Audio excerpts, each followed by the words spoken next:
오늘 큐티 본문이에요. 오늘 큐티 본문인데요. 그 중에서 오늘 말씀 아주 중요한 내용을 사실은 담고 있습니다. 1절에서 11절까지의 내용은 뭐냐 하면 하나님께서 오랫동안 예레미야와 또 많은 선지자들을 통해서 회개를 촉구했어요. 그런데도 이들이 듣지도 않고 순종하지도 않았다는 거죠.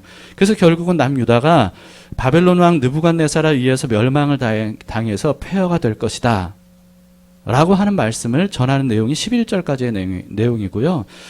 그리고 이제 10절까지의 내용이고 11절에서는 그래서 결국은 이 남유다 백성들이 바벨론으로 끌려가서 70년 동안 바벨론 왕을 섬길 것이다 라고 하는 말씀입니다. 11절을 보시면 이 모든 땅이 폐허가 되어 놀랄 일이 될 것이며 이 민족들은 70년 동안 바벨론의 왕을 섬기리라 이렇게 말씀하죠. 근데 그게 끝이 아니고요. 또 12절부터 13절을 보시면 70년이 끝나면 바벨론 제국을 하나님께서 심판하셔서 그들을 멸하게 할 것이다. 이렇게 말씀하십니다. 12절부터 보시죠. 여호와의 말씀이니라 70년이 지나면 내가 바벨론의 왕과 그의 나라와 갈대아인의 땅을 그 죄악으로 말미암아 벌하여 영원히 폐허가 되게 하되 내가 그 땅을 향하여 선언한 바 곧 예레미야가 모든 민족을 향하여 예언하고 이 책이 기록한 나의 모든 말을 그 땅에 임하게 하리라. 그 땅이 바로 바벨론 땅을 의미합니다. 자, 여러분 하나님께서 이렇게 구체적으로 예레미야를 통해 말씀하셨음에도 불구하고 그 당시 여호야김 왕과 백성들은 전혀 이 예레미야의 말을 믿지 않았습니다. 여러분 그러나 우리는 이미 알고 있죠.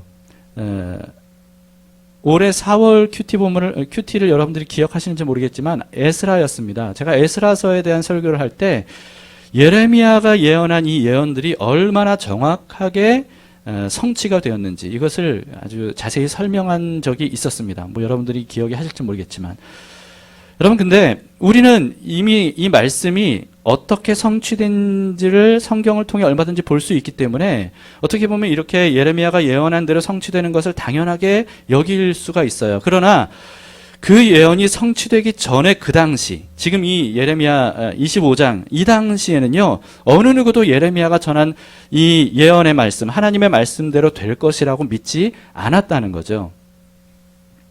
왜 그렇겠습니까? 왜냐하면요 이미 오래전부터 예레미야가 동일한 예언들을 계속 했음에도 불구하고 오랫동안 성취가 되지 않았습니다. 그뿐만이 아니고 그 당시로서는 이런 말씀들이 성취될 것처럼 보이지도 않았어요.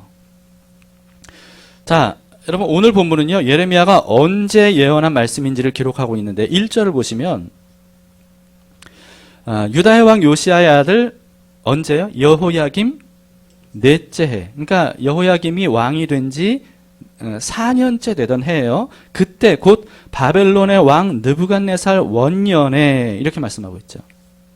자, 여러분 여호야김이 4년째 왕위에 오르던 그 해에 바벨론에 드디어 그 유명한 느부갓네살 왕이 왕위에 오른 그 해라는 거예요. 근데 아직은 바벨론이 제국으로 성장하기 이전이었습니다. 자, 남유다가 멸망하기 직전 마지막 세 왕, 이 통치 기간을 보시면 지금 오늘 본문에 등장하고 있는 여호야김은 11년을 다스렸어요. 그 다음 왕인 여호야긴 왕은 불과 3개월만 다스리고 폐위가 됐습니다. 그 다음 마지막 왕인 시드기야 왕이 11년간 왕위에 있었습니다. 도합 22년간이에요. 여러분 근데 여호야김 왕이 지금 왕위에 오른 지 몇 년째라고요? 4년째예요. 그러니까 3년이 지났다는 거죠.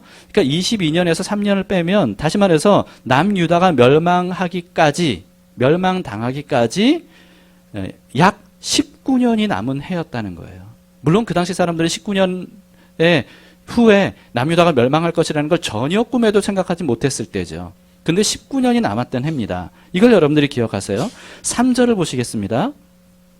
유다의 왕 아몬의 아들 요시야 왕 13째 해부터 오늘까지 23년 동안 여호와의 말씀이 내게 임하기로 내가 너희에게 꾸준히 일렀으나 너희가 순종하지 아니하였느니라. 자, 예레미야가 이 당시까지 다시 말해서 여호야김 넷째 해까지 몇 년 동안 하나님의 말씀을 꾸준히 전했다고요? 23년 동안 전했다는 겁니다. 자, 예레미야가 이 당시까지 23년 동안 말씀을 전했어요. 그리고 멸망까지 남은 연수가 19년이에요. 합치면 42년 동안 예레미야는 꾸준히 남유다를 하나님이 심판하실 것이기 때문에 그 전에 회개하라 라고 하는 이런 말씀을 42년 동안 멸망당하기 전까지 전했다는 겁니다. 자, 여러분, 예레미야가 처음 선지자로 부름 받았을 때, 그러니까 이 당시로부터 23년 전, 그때 처음으로 예레미야가 하나님으로부터 받은 그 환상과 말씀이 뭐였냐면 북방에 끓는 가마 환상이었습니다. 이건 뭐냐면 끓는 가마가 남쪽, 다시 말해서 그 이스라엘을 향해 쏟아 부어질 거라는 거예요. 이 뜻이 뭐냐 하면 북방에서부터 대적이 일어나서 바벨론을 통해, 북방의 바벨론을 통해 이스라엘이 멸망당할 것이다. 남유다가 멸망당할 것이다. 라고 하는 것을 이제 그 예고한 그런 말씀이었습니다. 여러분, 그런데 이 말씀이 처음, 이 북방 끓는 가마에 대한 말씀이 처음 선포된 지 23년이 지나도록 그게 아직 성취가 안 된 거예요. 그리고 성취가 될 기미조차 안 보이는 겁니다. 왜냐하면 바벨론이 이렇게까지 강하게 제국으로 성장할 것이라고 그 당시로서는 보이지 않았거든요. 이후에 19년이 세월이 더 흘러서 총 42년의 시간이 지날 때까지도 성취가 되지 않았던 겁니다. 자, 오늘 4절을 보세요. 4절을 보시면 그러므로 여호와께서 그의 종 선지자를 너희에게 끊임없이 보내셨으나 너희가 순종하지 아니하였으며 귀를 기울여 듣지도 아니하였도다. 여러분, 예레미야 이전과 이후에도 하나님께서는 선지자들을 끊임없이 보내셨다는 거죠. 그래서 하나님께서 심판하실 것이다. 심판하시기 전에 회개하라 라고 하는 이런 말씀들을 꾸준히 끊임없이 선지자들을 통해 말씀하셨다는 거예요. 그런데 이런 선지자들의 예언이 아직 성취가 되지 않았다는 거죠. 여러분, 어쩌면 그 예레미야와 또 다른 선지자들이 그토록 꾸준히 오랫동안 하나님의 심판의 말씀을 전했음에도 불구하고 이스라엘 백성들이 순종하지도 않고 귀를 기울이지도 않았던 이유가 오랫동안 성취되지 않았고 또 성취될 것처럼 보이지도 않았기 때문은 아닌가, 이런 생각이 듭니다. 여러분, 한번 생각해 보세요. 하나님께서 어떤 말씀을 하셨어요. 그런데 그 말씀이 23년이 되도록 성취가 안 됐다. 여러분, 지금으로부터 23년을 한번 생각해 보세요. 그때 하신 말씀이 성취되지 않았다. 23년 전에 처음 그 말씀을 하셨을 때에는 뭔가 두려운 마음도 생기고 정말 당장 그런 일이 있을 것처럼 느껴질 수도 있어요. 그런데 1년, 2년, 5년, 10년, 23년이 지나도록 그 일이 일어나지 않으면 어떤 마음이 들겠어요? 더구나 그때로부터 19년이 더 지납니다. 총 42년 동안 선지자는 계속해서 하나님이 심판하실 것이다 말씀하시는데, 그런데 북방으로부터 오는 적들에 의해서 멸망당할 것이다, 회개하라 라고 말씀하시는데도 불구하고 42년 동안 그 일이 일어나질 않는 거예요. 여러분, 그러면 백성들이 어떻게 생각하겠습니까? 여러분, 우리도 마찬가지인 것 같아요. 사실 우리가 하나님 말씀을 믿기 어려워하는 이유 중에 하나도 바로 이런 것 때문이 아닌가 싶습니다. 하나님께서 하신 말씀대로 되는 것 같지 않아 보이는 거예요. 이미 말씀하신 지 오랜 시간이 지났음에도 불구하고 아직도 성취될 기미가 전혀 보이지 않으면 사람들은 점점 하나님의 말씀에 대해 무디어지는 경향이 있습니다. 그리고 심지어 나아가서는 하나님의 말씀을 의심하게 되죠. 특히 예수님께서 다시 오셔서 최후의 심판을 하실 것이다 라고 하는 약속을 하신 지가 벌써 2000년이 지났어요. 자그마치 2000년이 지났습니다. 도대체 예수님이 언제 오시는 거예요? 진짜 오시긴 하시는 겁니까? 언제 성취될지 우리는 알 수도 없고 성취될 것 같지도 않아 보여요. 그동안 수많은 이단과 사이비 교주들이 몇 년, 몇 월, 며칠에 종말이 올 것이다 예고했었지만, 그러나 그 모든 것들이 다 예수님 말씀대로 가짜였다는 것, 거짓 선지자들이었다는 것이 이미 밝혀졌습니다. 이처럼 오랜 세월 동안 하나님의 말씀이 성취되는 것 같지 않으면 사람들은 점점 하나님의 말씀을 믿지 않게 되죠. 그러다 보니까 믿음을 버리고 교회를 떠나는 사람들도 날로 늘어날 수 있고, 또 오늘날 교회를 떠나는 많은 사람들이 있는 이유가 바로 그런 이유 때문이 아닌가 하는 생각이 듭니다. 예를 들면 여러분, 하나님께서 말씀하신 지 한 달 만에 또는 1년 만에 그런 일들이 탁탁탁탁 다 이루어진다, 성취가 된다. 그러면 사람들이 교회를 떠나겠습니까? 그렇지 않을 거예요. 그런데 하나님이 말씀하신, 특히 중요한 말씀들을 하신 것들이 그렇게 잘 성취가 되지 않는 것 같아요. 또는 우리에게 개인적으로 하신 말씀들도 1년, 2년, 5년, 10년이 지나도 이루어지지 않는 것처럼 보일 때, 그때 사람들은 믿음이 흔들리게 되는 거죠. 여러분, 사실 그런데요, 이런 식으로 알곡과 가라지가 갈라지는 겁니다. 예수님께서 뭐라고 말씀하셨냐면, 마지막 때는요, 노아의 홍수 때와 같을 거라고 말씀하셨어요. 그러니까 노아의 홍수 때가 어땠길래 하나님께서는 노아를 통해서 온 세상을 홍수로 심판하실 것이라고 예고하셨죠. 그리고 노아에게 큰 방주를 만들라고 하셨어요. 큰 배, 엄청나게 큰 배를 만들라고 하셨습니다. 그리고 구체적인 설계도까지 알려주셨어요. 그런데 결국 노아의 홍수로 심판이 될 때까지 몇 명만 구원받았습니까? 노아의 식구 8명만 구원받았어요. 그 외에 다른 모든 사람들은 하나님의 노아 홍수 예고의 말씀을 믿지 않았다는 겁니다. 왜냐하면요, 그 당시로서는 아마 이렇게 생각했을 겁니다. 상식적으로 전혀 그럴 가능성이 보이지 않았을 뿐만 아니라 이렇게 예고하기 시작한 게 몇 년 동안 예고가 됐냐 하면 120년 동안 예고가 됐거든요. 그러니까 처음에는 노아가 홍수로 하나님이 너희의 죄악을 심판하실 것이다. 그러므로 그 전에 회개하라. 이 방주에 너희가 탑승해야만 된다. 그래야만 살 수 있다. 여호와의 말씀을 믿으라. 이렇게 처음 말했을 때는 어쩌면 이들이 좀 정말 그런가? 두려워했을 수 있어요. 그런데 1년, 2년, 10년, 5년, 120년까지 지나가면서 사람들은 전혀 그 말씀을 믿지 않게 된 겁니다. 아마 이들은 이렇게 얘기했을지도 몰라요. 도대체 그 예언은 언제쯤 성취되는 거냐? 이러면서 노아를 막 비아냥거렸을 수도 있습니다. 그리고 하나님이 진짜 살아계시다면 지금 당장이라도 우리를 홍수로 심판해 보라 그래. 마치 이런 식으로 그렇게 하나님께 조롱하고 도전하고 이런 사람들이 아마 생겼을 거예요. 그러면서 처음에는 혹했던 사람들도 점점 노아의 말을 믿지 않고 하나님을 믿지 않게 되는. 그러나 그래서 결국은 노아의 식구 8명만이 그 말씀을 믿고 방주에 들어가서 구원받는 이런 일들이 있었다는 거죠. 결국 하나님께서는 때가 되니까 120년이 지난 이후에 말씀대로 홍수로 온 세상을 심판하신 거 아닙니까? 예수님께서는 마지막 심판 때도 꼭 이와 같을 것이라고 말씀하셨어요. 여러분은 예수님의 이 말씀을 믿으시나요?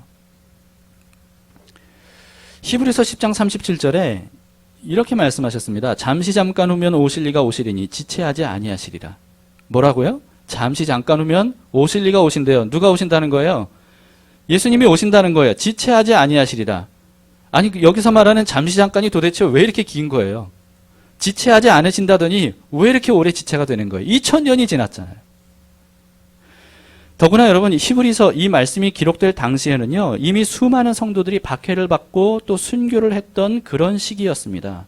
살아남은 성도들도 말로 다 할 수 없는 고난을 겪고 있었어요.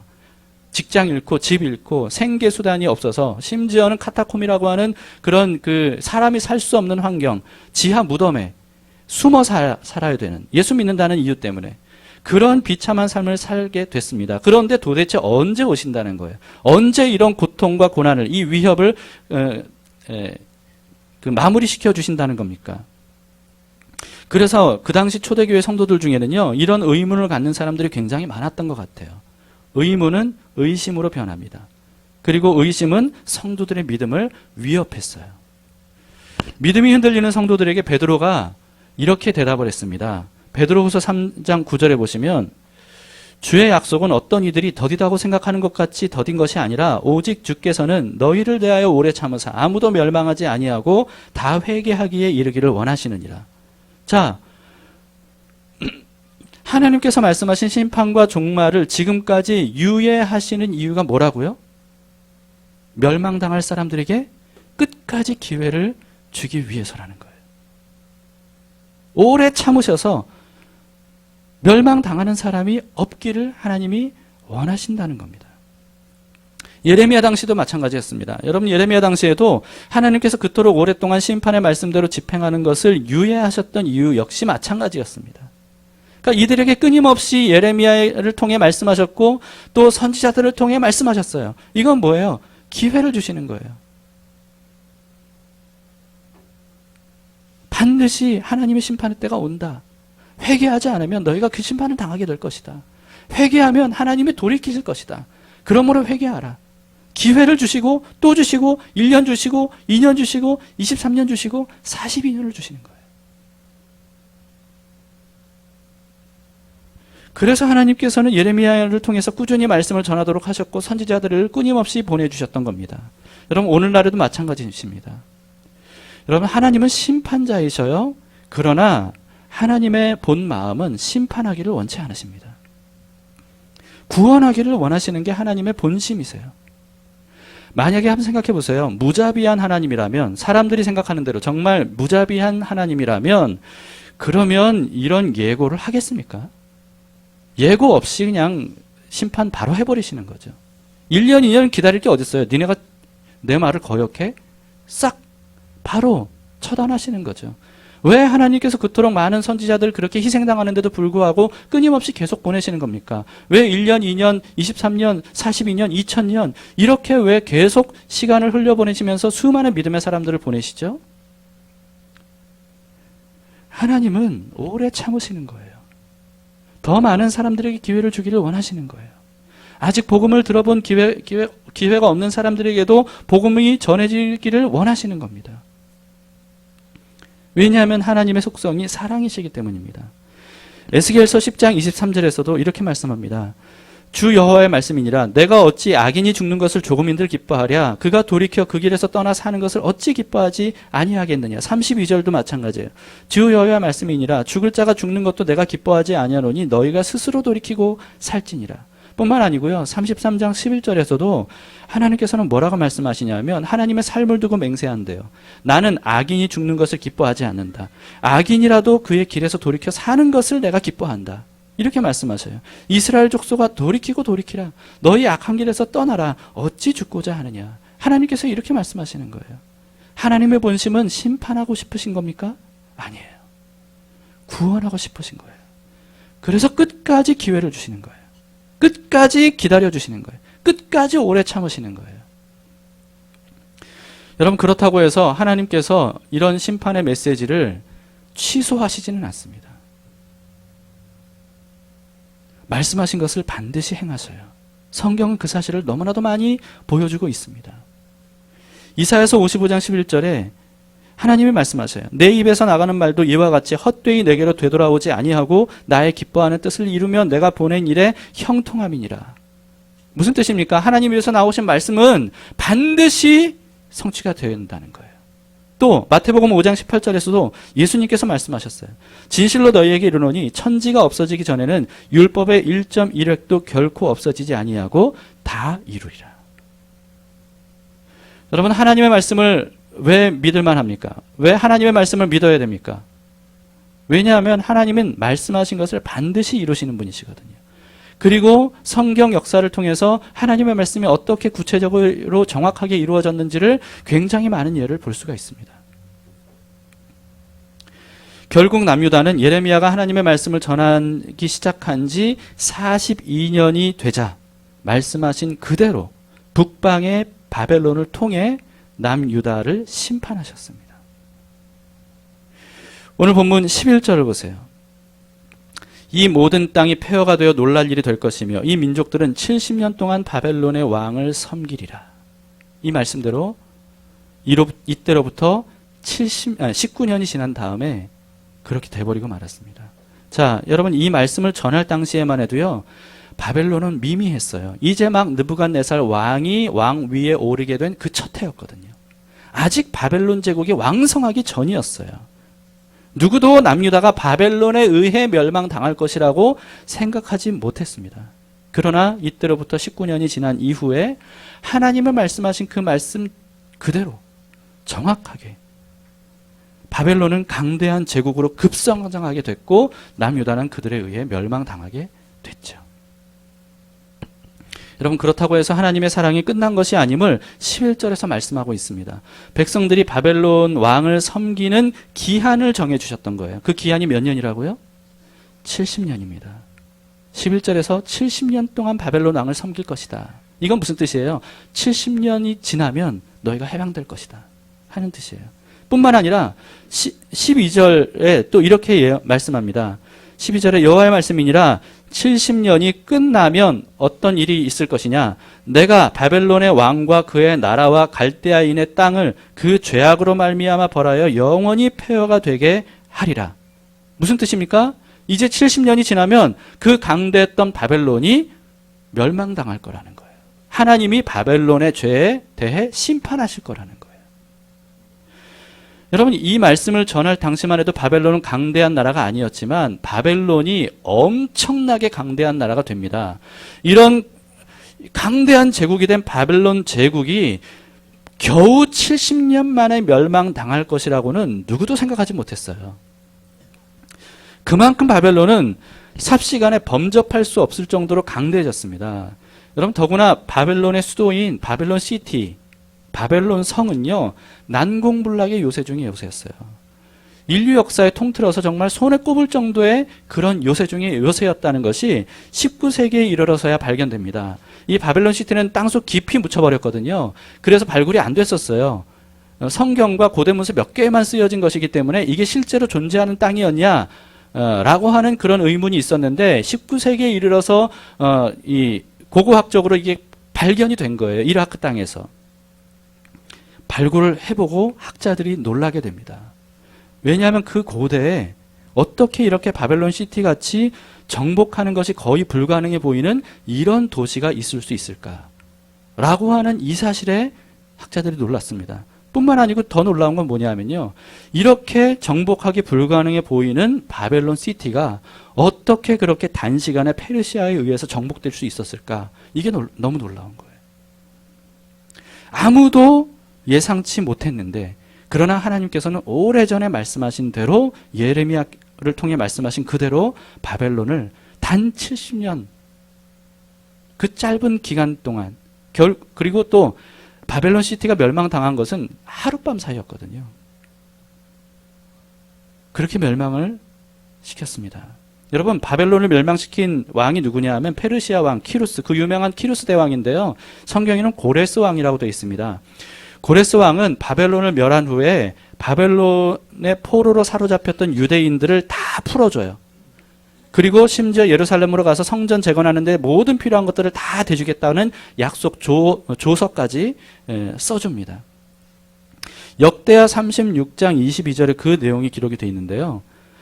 바사의 페르시아입니다. 바사의 고레스 왕 원년에 여호와께서 예레미야의 입으로 하신 말씀을 이루시려고 여호와께서 바사의 고레스 왕의 마음을 감동시키심에 그가 온 나라에 공포도 하고 조소도 내려 이르되라고 하면서 이스라엘 백성들은 돌아가라. 그리고 성전 지을 모든 것들을 내가 다 너희에게 제공해 주겠다라고 하는 조서를 썼다는 내용이 그 다음에 이어집니다.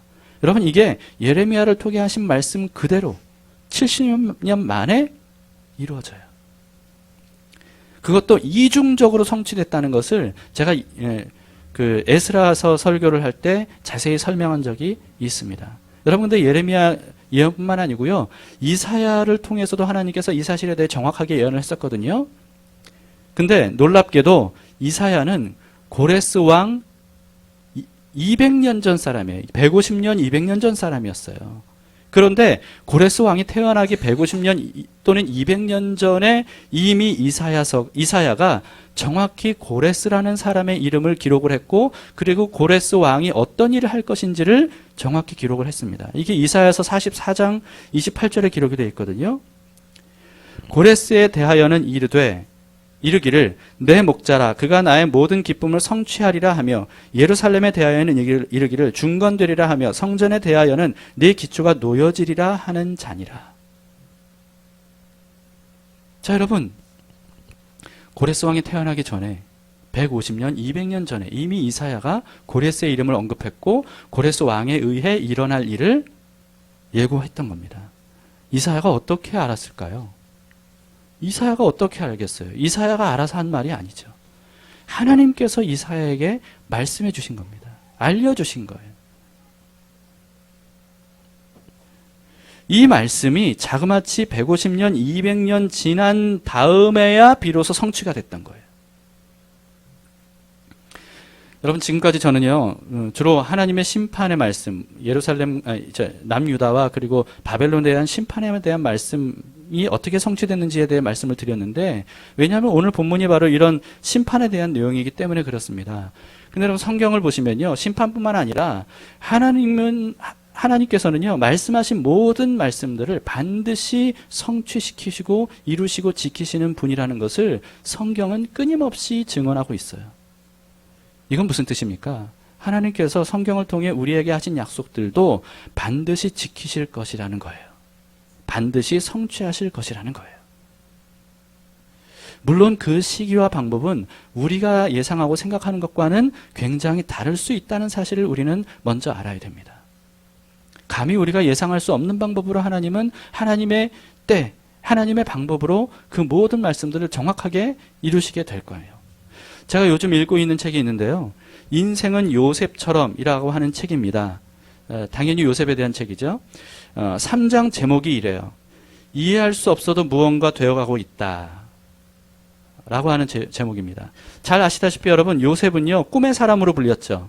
어린 시절에 꿈 2편을 꿨어요. 그리고 그걸 가족들에게까지 얘기를 했습니다.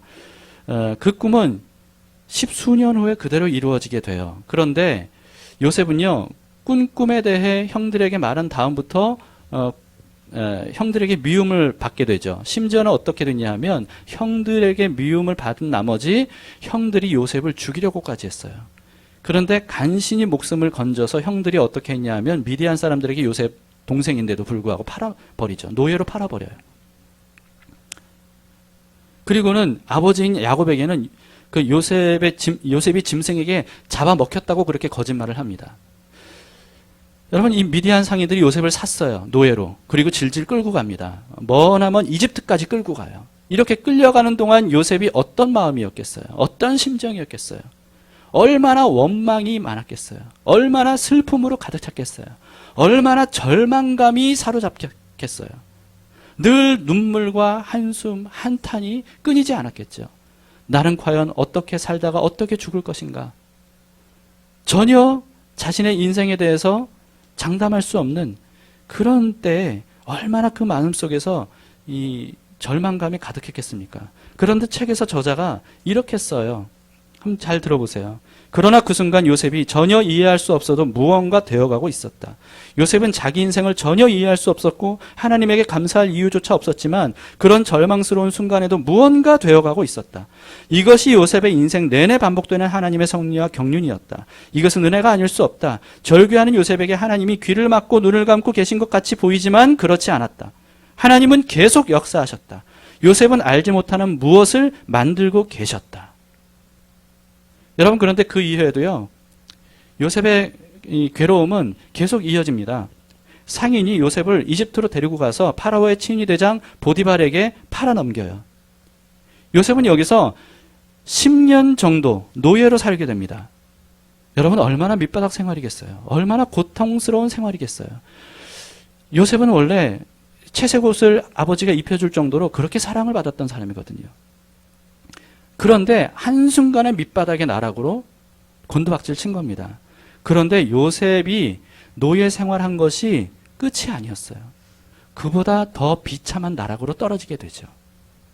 왜냐하면 언제부턴가 이 여주인이 자꾸 동침하자고 유혹을 하는 거예요.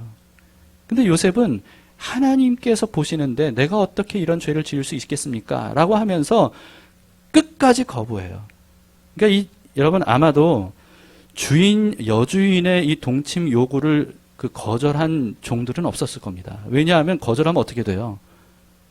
죽겠죠. 감히 어떻게 여주인의 이 요구를 거부를 해요. 그런데 요셉은 하나님이 더 두려웠던 거예요. 하나님 앞에서 죄를 짓는 게 더 싫었던 거예요. 그래서 끝까지 거부합니다. 결국 앙심은 품은 여주인이 요셉이 자기를 강간하려고 했다면서 그러면서 누명을 씌워요. 요셉이 무슨 힘이 있습니까? 그래서 끌려가요. 어디로 끌려가요? 감옥으로 끌려가요. 노예로 사는 것도 억울하고 분통이 터지는 10년간의 세월이었는데 또 감옥에서 수년간 갇혀 지내게 됩니다. 그런데 저자가요, 여기까지 얘기하고 또 이렇게 써요. 그러나 그렇게 요셉이 감옥 안에서 이해할 수 없어 가슴을 치는 날이 계속될 때에도 무언가 되어가고 있었다. 하나님은 요셉의 좌절과 한탄의 세월에도 무언가 역사를 만들어가고 계셨다. 이 사실이 중요하다. 그러면 요셉이 언제까지 기다려야 했는가? 요셉이 볼 때는 기다릴 만큼 이미 충분하게 기다렸다. 그런데 언제까지 기다리라는 것인가? 시편 105편 19절에 정답이 있다. 여호와의 말씀이 응할 때까지이다. 여러분, 시편 105편 19절은 요셉에 대한 시거든요. 거기에 이렇게 기록되어 있습니다. 곧 여호와의 말씀이 응할 때까지니라 그의 말씀이 그를 단련하였도다.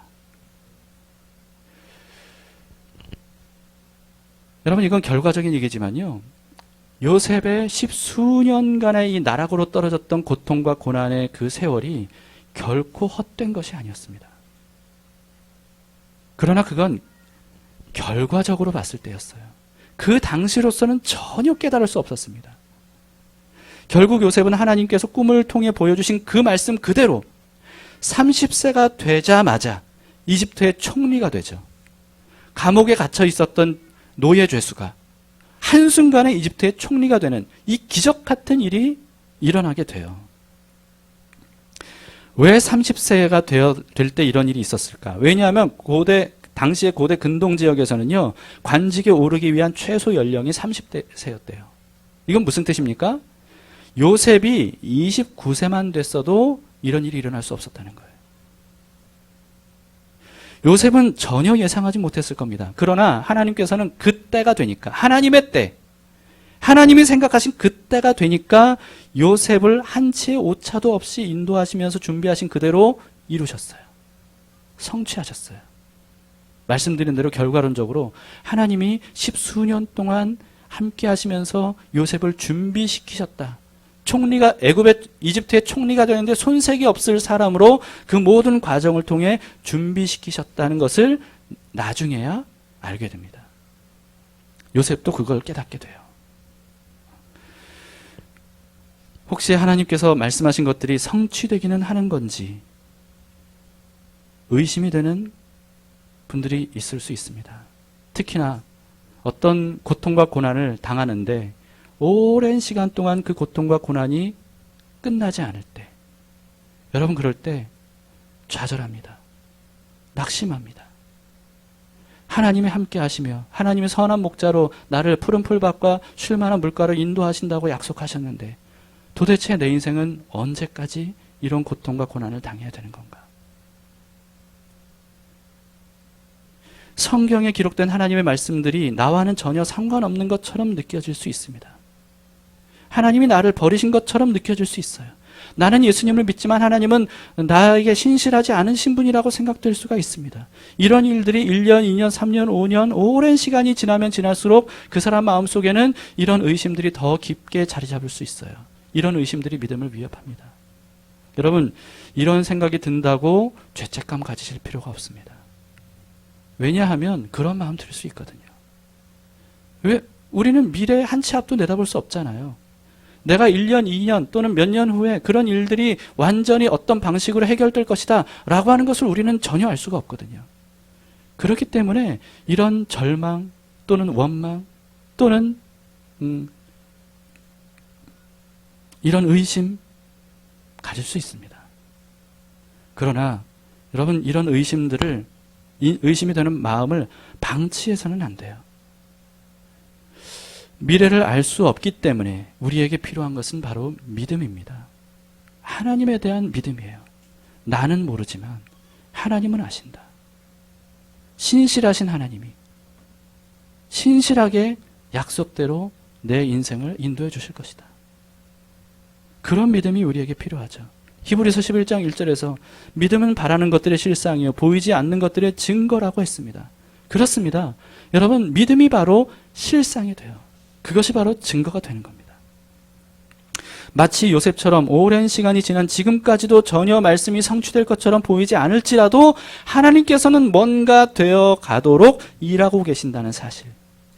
이런 것을 믿는 것이 바로 하나님을 믿는 거예요. 우리가 하나님을 믿는다는 건 뭘 의미합니까? 전혀 우리가 알 수도 없고 깨달을 수도 없는 그런 상황에서도 하나님은 신실하게 일하고 계신다. 신실하게 뭔가 되어 가도록 하고 계신다. 이것을 바로 성경에서는 하나님을 믿는 것이라고 말씀하고 있어요. 이 믿음이 우리를 임계점에 도달하도록, 임계점을 넘어서도록 만들어줍니다.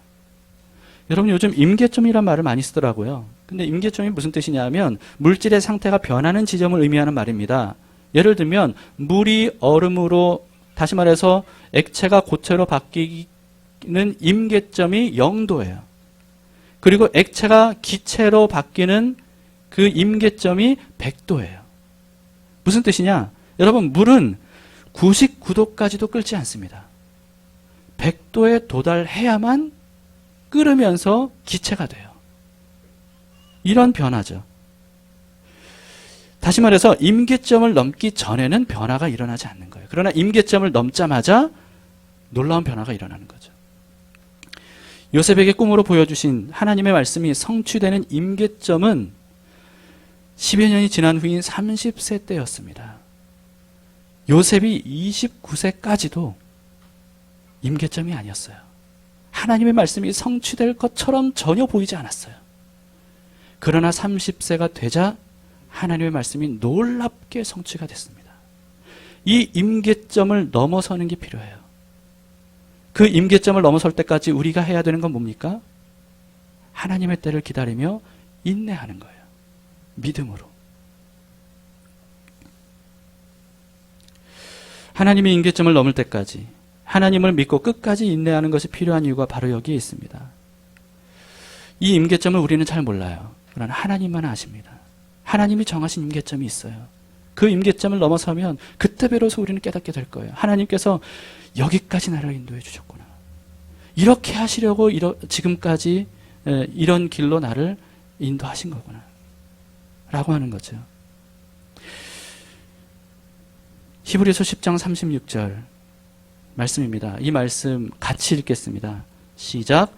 너희에게 인내가 필요함은 너희가 하나님의 뜻을 행한 후에 약속하신 것을 받기 위함이라. 여러분 우리에게 왜 인내가 필요합니까? 하나님이 약속하신 것을 받기 위해서입니다. 인내하면 반드시 하나님께서 약속하신 그것을 우리가 받게 될 것이라는 그런 선포의 말씀입니다. 여러분 이 말씀 우리가 믿음으로 받을 수 있기를 바랍니다. 그리고 비록 힘들고 어려울지라도 지금까지 오랫동안 참고 기다렸음에도 불구하고 아직도 이루어진 것 같지 않아서 답답하고 힘들지라도 그렇더라도 이렇게 생각하셔야 됩니다. 아직 하나님의 임계점이 도달되지 않았을 뿐이구나. 여러분 그 임계점은 우리가 알 수 없어요. 내일이 될 수도 있고 어쩌면 10년 후가 될 수도 있죠. 중요한 건 뭡니까? 하나님이 약속하셨다면 반드시 이루어 주실 거라는 거예요. 이 사실을 믿으시기 바랍니다. 이것이 바로 우리에게 소망이 됩니다. 그리고 끝까지 인내할 수 있는 힘이 될 겁니다. 하나님은 임계점까지 아무것도 안 하시다가 임계점이 딱 도달했을 때 이루시는 분이 아니에요. 하나님은 임계점이 도달할 때까지도 끊임없이 일하시며 끊임없이 우리를 도우시고 끊임없이 우리를 인도하시고 뭔가 되어가도록 하시는 분입니다. 우리 눈으로 볼 때는 나에게 아무런 변화가 있는 것처럼 보이지 않을지라도 하나님은 신실하게 우리를 지금도 준비시키고 계시는 분임을 잊지 맙시다. 지금의 우리의 삶, 비록 그것이 사람들이 볼 때는 비루해 보일지라도 좀 고통스러워 보일지라도 힘들어 보일지라도 그렇더라도 그 모든 것들은 결코 주님 안에 있으면 헛된 일이 아닙니다. 반드시 아름다운 열매를 맺게 될 줄 믿습니다.